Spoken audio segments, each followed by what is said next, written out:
Nous voici, fidèles téléspectateurs, chez vous. Merci de nous recevoir vraiment comme il est de coutume. Tous les mercredis à partir de 17h30, nous sommes là afin de vous présenter votre émission Éducation et Vie. Vous connaissez tous l'objectif de cette émission. Cette émission Éducation et Vie est là pour vous, fidèles téléspectateurs, juste pour chercher à renchérir, bien prôner nos valeurs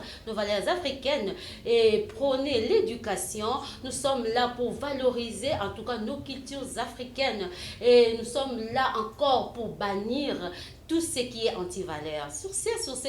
Dans cette émission du jour, nous allons vous parler de l'éducation. Donc, on parle toujours de l'éducation. Nous avons un thème qui est l'influence et responsabilité des médias dans l'éducation dans notre société. Et sur ce, nous avons reçu pour vous un invité. Vous savez tous, nous avons toujours l'habitude de recevoir des invités sur ces plateaux qui vont nous aider à développer notre thème du jour. Et aujourd'hui, nous avons reçu pour vous une dame. C'est une dame, elle répond au nom de Titi Bolumbu. Elle est directrice des infos à la chaîne de télévision Mandal. Nous te disons déjà bonjour, Madame Titi. Bonjour, Maman Josie. Bonjour à tous les téléspectateurs de Safety Télévision et de cette émission Éducation et Vie. En tout cas, merci beaucoup de répondre à notre invitation. Donc, nous sommes là afin de satisfaire nos fidèles téléspectateurs. Comme je venais de le dire, donc la fois dernière, on avait déjà commencé à ce qui concerne l'éducation. La fois dernière, nous avons parlé de l'éducation des bases. On a parlé de la famille. On dit la famille qui a la responsabilité d'éduquer les enfants. Et dans cette émission, on a pu citer quelques responsabilités. Donc là, on avait aussi parlé des médias. On a parlé des médias. Et aujourd'hui, c'est pourquoi nous avons reçu pour vous quelqu'un aussi qui est des médias, qui va nous aider. C'est vraiment une directrice aussi. Elle est là. Elle a de l'influence en ce qui concerne le programme de la télévision. Donc, c'est pourquoi nous avons choisi la personne de Madame Titi, qui est la directrice des informations, afin de parler avec elle en ce qui concerne l'influence et la responsabilité des médias dans l'éducation dans la société congolaise. Donc, Madame Titi, pour commencer déjà avec vous, nous entrons dans le vif de notre thème du jour. Tout médias et tout définir en haut afin que les téléspectateurs soient connaissance, parce que c'est le but aussi de cette émission. Nous sommes là pour former et informer. Merci beaucoup, Maman Josie. Nous avons présenté ni média lelo ezali oyo nyonso ezosunga batu quand je dis batu donc individu moko baza quelque part na bamsusu baza pe de l'autre côté ba se communiquer surtout lelo beaucoup plus média ezali nde tozomona lelo toza na télévision toza na radio toza na ba journaux ya ba presse écrite tokomi pe na ba journaux en ligne toza na internet toza na même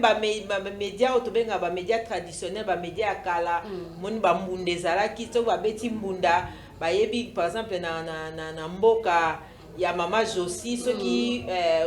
mbunda o seke wuti na mboka Mama Titi par-ci par-là lokwa ba beti yango malembe boye la kisi likambu boye lokwa ba beti yango mbangu boye elakisi likambu boye donc ba médias eza ebele toza na ba médias traditionnels na ba médias pe moderne de lelo moni beaucoup plus oyo toza concerné nango eza beaucoup plus télévision na internet mais ngana osepela mingi tolobela beaucoup plus télévision tolobela ndenge olobi tolobela influence nango na responsabilité so na ko intervenir parce que d'abord dans un journaliste de formation et voilà et on a lobby donc eza penza thème moko d'actualité bato ebele bazo kanisa kaka na sali étude ya communication na sali journalisme azo kanisa asuki wana nzoka nde ya beaucoup plus eza makambo ebele oyo yo ozomema musala oyo ozosala eloko nini oza ko influencer donc ozoyeba te tamso ozobosana yango wana tolobi responsabilité eza makasi influence pe ya média na éducation eza makasi. Ok, merci beaucoup Maman Titi. Toto yeba déjà rôle ya média eza kaka nini. Donc ti télévision ezola kisa, radio tozo ka radio, presse écrite tozo koma, même internet du rôle na bango eza kaka nini. O bazo jouer na rôle ya ba média d'abord eza sur le plan social. Eza o to bengaka eza pona sociabilité. Po biso tozala na société to yeba. Omoni yo koza na likambu nga na yebi te o tamsusu koko silika. Donc rôle la média ezali wana pona ko informer, pona ko former, pona ko divertir, ba rôle les ebele. Yango wana eza pona e maintenir relation, rôle la média doit maintenir relation entre population ya coin moko ou bien population de comme un village planétaire ou bien monde entier mobimba. Nga pe na besoin na yeba par exemple climat ya Inde eza ndenge nini, climat ya États-Unis eza ndenge nini, climat ya Angola eza ndenge nini, climat ya Mwenedi eza ndenge nini, climat ya Lubumbashi eza ndenge nini. Donc ba information nyonso wana toza nango besoin pour que so na komi esika wana omoni sala ta musu esengwa. OK, par exemple so kitini na Lubumbashi ki mutu mo alobi jambo yo soko yebi na oto baluko kutali alobi ni metamo yo répondre ya bia o mutu ende ba kinoto lo ba mpangi omoni. Donc eza pona ko maintenir tango yo ki langue moko bazo boyo ki information moko boyo et osala o bien et ko sunga yo ozala comment on dit ozala connecté ozala la page et puis on se sentir à l'aise. Nde otoka ka bat musu nde baza so OK place mo balobi langue mo ba bi o te mutu na biso so ipe eza bo oyebi code te donc neti langue loko eza déjà code moko boy yango zo sunga biso à travers le média lelo. Rôle ya média eza yango wana ezo lakisa yo biloko moko boye oyo so komi quelque part oza dépaysé te. Ok, merci beaucoup Maman Titi. Quand nous avons parlé de l'influence, tout le monde qui est lelo même télévision, tout le monde particulièrement tous 8 télévisions et puis l'internet parce qu'il y a vraiment l'influence makasi à ce qui concerne l'éducation. Il y a un bas. Quand on parle de l'influence, tout le programme. Parce que la télévision, ils ont influencer notre comportement, comme tu venais de le dire. Tout parce qu'on met programme, il y a des chaînes de télévision,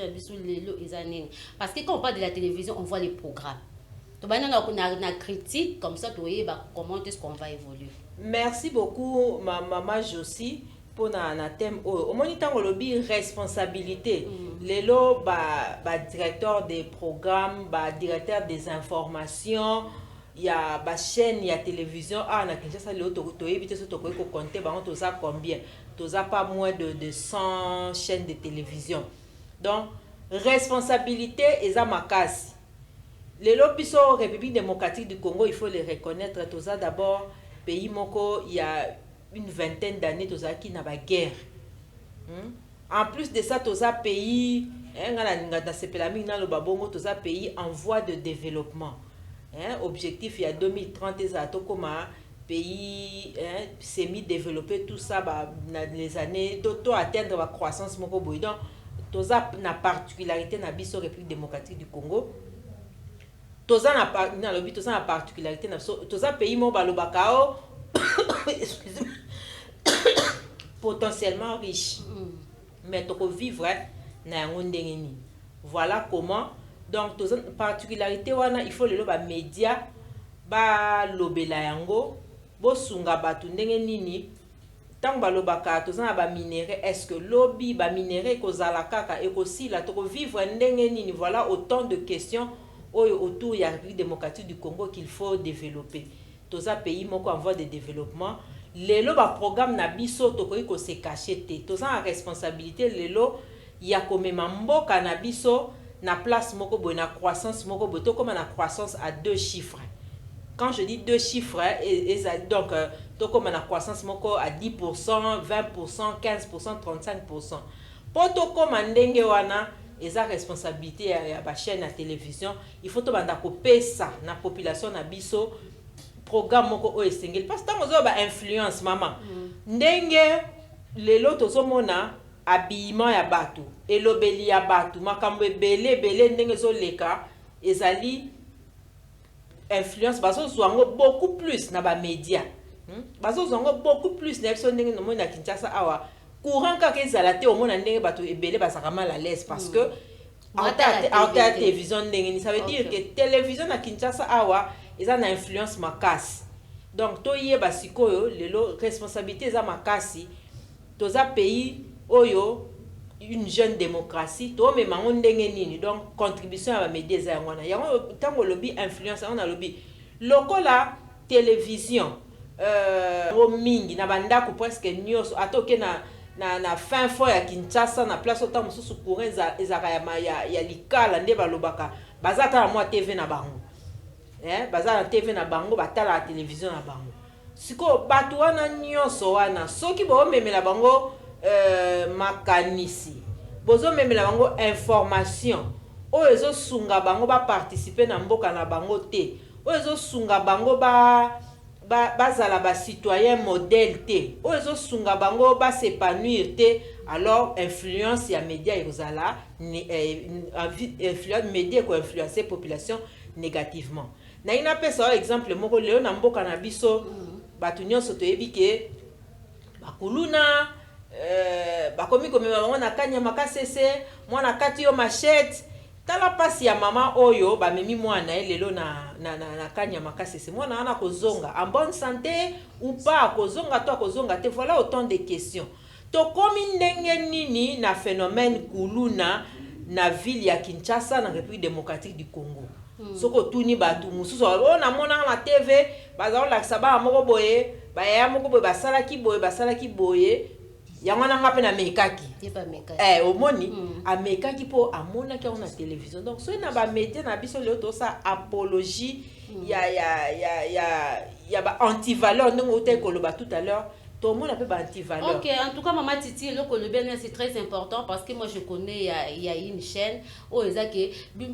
comme quand il y a ma bende les kaka, oh, Yibaki, Palekisi, oh, Kuluna, donc on prend toujours les anti-valeurs. C'est quoi ce qui est l'eau, Tolingi, to l'accès image à Congo, quelle image on va te relaxer dans les bandes parce que le lot au monde avec le maramba bouquet, bisope, faut te même quand même un plus dans ma chaîne étrangère, dans ma pays étranger. Donc, bisope, Zouaka, Kayabani. De mondialisation, de une nouvelle éthique mondiale. Nous sommes là seulement pour copier ce que font les Blancs. Mais nous, qu'est-ce que nous donnons? Dans ma chaîne de télévision, est-ce qu'avec nos chaînes de télévision, nous sommes capables de vendre aussi l'image du Congo à l'extérieur? C'est ça le problème. Justement, moi, je suis là, les médias, to vendre image de la République démocratique du Congo. Tango yo, obandi ko kumisa, ba structure ya mboka na bino okomi ozo lobela yango en bonne et due forme dans le bien bozo sala ndenge lobi okuna chaîne mobimba balobelaka ba anti-valeur balobelaka makamba balobelaka miyibi mais bokende quand même na école moko boluka mwana moko oyo azwaki par exemple 80% azwaki par exemple 90% 98% bozo mwana wana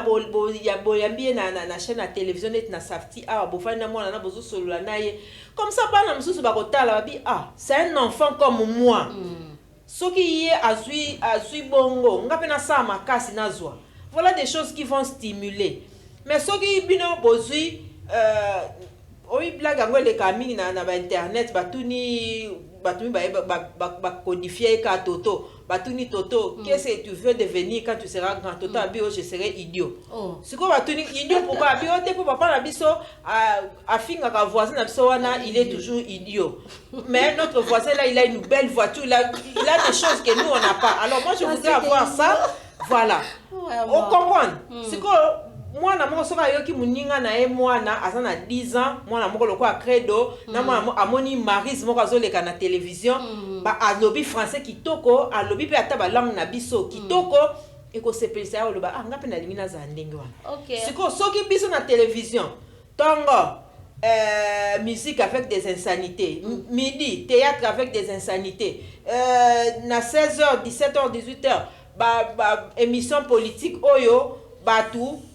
ole ba partager ba idée ou bien enrichir muninga abandi na nuko dénigrer muninga na maloba nae alors ça ce n'est pas bon on a une responsabilité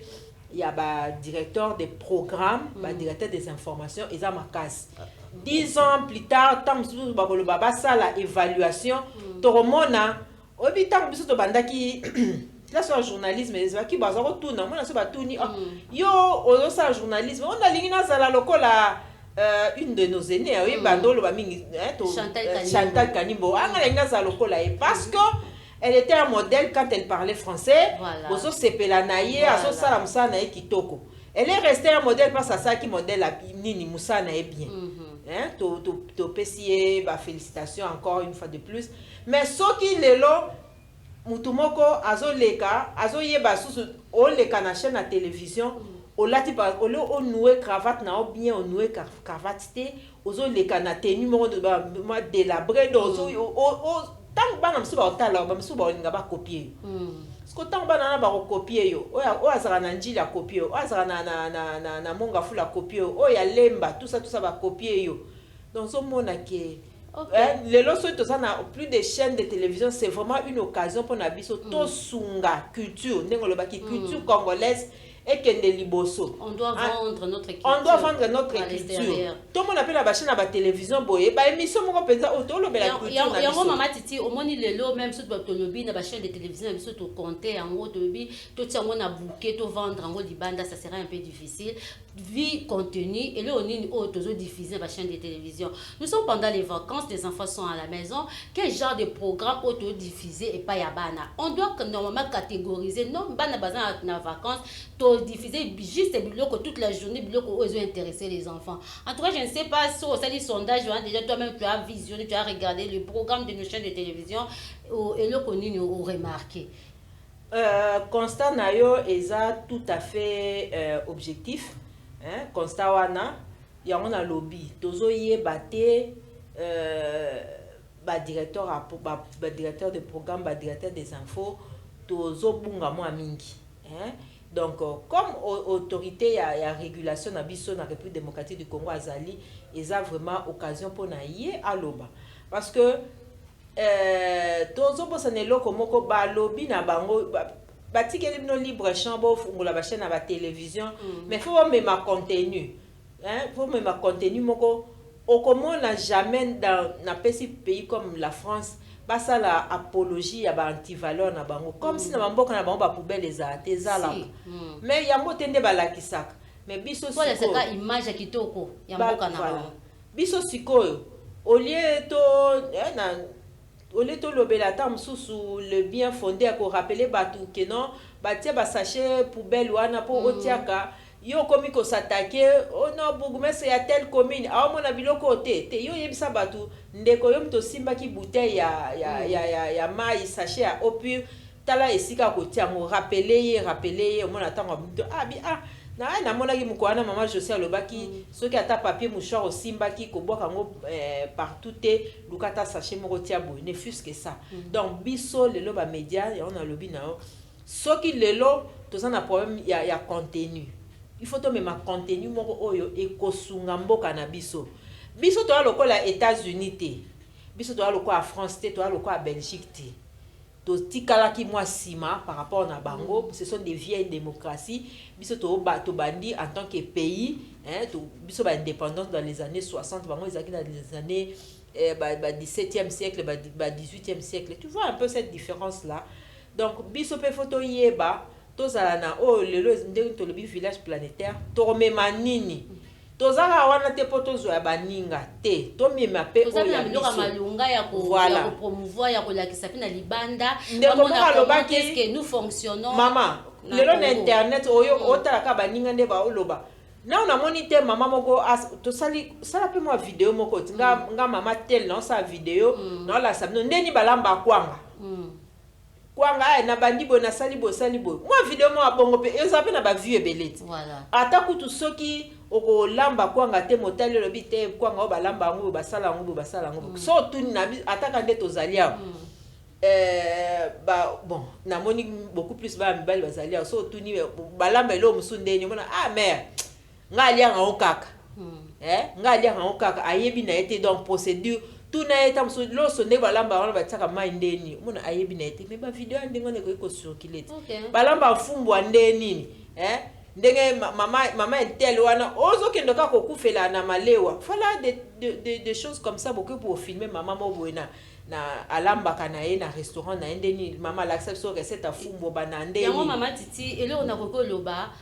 moi na mboka na biso nous avons besoin d'un développement mais à ta développement oui lelo on a un problème sérieux d'éducation au moins y a même na internet lelo bakamni auto na internet bien ni to publier et ça dépend de l'éducation ce qu'on a reçu comme éducation y a to mona kaka y a bilo kama longati et bien on sait que na internet ça influence aussi batnus ba talango il copie. Et puis, on a la télévision, na média, on a copié à sali. C'est pourquoi on dit on doit toujours rentrer dans le Congo, ce qui concerne l'éducation. Photozong la wana, même si tu as évolué, il y a un développement, tout le monde a bien parce que tu as les langues, Moussala, effectivement, nous avons Moussala les amakasi pour nous contribuer au développement ya mboka na biso, nous avons Moussala les amakasi. C'est comme ça que au moni tant tozo lobela mboka na biso toza na besoin pe lobi pe ba betela biso maboko na ba pays mosusu ba betela biso maboko yango na eza musala ya mutu moko te voilà des choses oyo ekoza lelo toyeba comprendre toyeba ko matisa yango eza ndenge to loba wana biloko ya culture na biso biloko ya mboka na biso ba konzi ya mboka na biso tout l'axaba na biso peke président mboka na biso yambula boazaki intel moi mso go tout nepe président na biso avant 1997 azana ni mona j'ai oublié mais tam so tunya ya France au mona yebi po anini biso lelo babi on a lobby tant to lobela biso lelo média na lingna eza une interpellation pour tout journaliste, pour toute journaliste, pour tout directeur des programmes, directeur d'infos, il y a une chaîne dans la République démocratique du Congo. Toye bako vendre image ya mboka na biso. Toye mema contenu moko oyo eko soutenir, mboka na biso. Personne alors mutute akoya ko sala le bonheur de Congolais plus que biso moko. So to kanisa que totika bafinga biso tozo boykote ba makambo biso tosala biso monde tozonga sima na linko kota vraiment na ba polémique mususu te mais j'étais vraiment très déçu vraiment déçu na ba comportement mususu baninga mususu ndeko moko ebisinga lobi bato ngambo neti ba West Africain so baza bato moko ba développer solidarité makasi attendre qu'on a bango face à la moi activité moi quelque part ata ya muke ba ko kende mais biso ce que ça est comme côté na biso to boya to bude to lingu tata baninga mususu ba yate to yeba le Congo c'est nous donc eza lokola mwana oyo memi na libumu na yo nous avons tout intérêt à ce que le Congo aille de mieux en mieux, le Congo aille de l'avant. Ok, Maman Titi, en tout cas, nous avançons sûrement, et là on te met sûrement à la fin de cette émission, mais aussi parce qu'on parle de la télévision, dans les médias, les télévision. Dans la télévision, là, tout le monde appelle le bouquet, il y a aussi des bouquets, il y a pas de supplémentaires qu'on a je suis bilan de cette émission dans les catégories nga ba chaîne bidon natala ngote moi nga ndapis ba programme bouquet le bouquet aussi nous pose problème aujourd'hui est-ce que tout le bani dans l'état congolais parce que eza programme moko l'état congolais ndandima ki yango po ekota na mboka na biso on peut dire il y a des chaînes de dessins animés mais quel genre de dessins animés au ba même la bana il y a de la magie et ya makambe belé to ya na bouquet to ya ça culture ya batu moko bo bazali musique na biso c'est bien bon mais to y ba contenu qu'est-ce que nous devons apporter à la population congolaise? C'est ça aussi les problèmes. Merci. Au moins, on lobby, tous en bakondi namboka na biso, maman Josie bakondi bazali responsabilité à maman pesa makasi. Eza lokola lelo bakoyi koloba bilo nyose koyi kokota tin.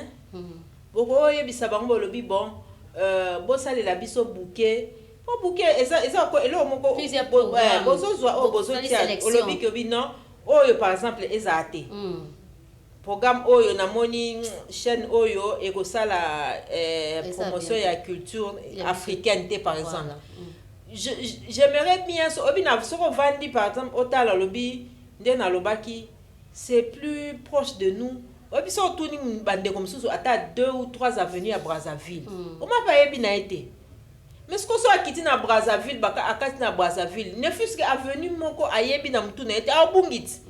mais imaginez émission moko où on parle de Brazzaville abiso awa boke bosaleli mo émission mo à Brazzaville bato à Brazzaville pe baye basali proximité wana to exploitant to lobi te ke kaka oyo ya bami mais tous biso mo to sa ba chaîne na biso te ils ont rendez-vous il y a du donner du recevoir baninga ba pesa biso to pesa te comment to ko sala nini ba industrie na biso promotion ba sala pe ba dessin animé ba genre ya ba Kirikou omoni Kirikou wana so la ndia ontina suko mona ki dans les villages moi village ezalaka moi ba case ezalaka tout ça mais ezaka te que moni na culture moni mwana mususu asoka moni que non nous en Afrique nous avons des cases nous avons ceci nous avons cela so bo memé na mboka obika obanga te mais ceux qui a mesani ka mona aka ba dessin animé oyo ba la saka ba immeuble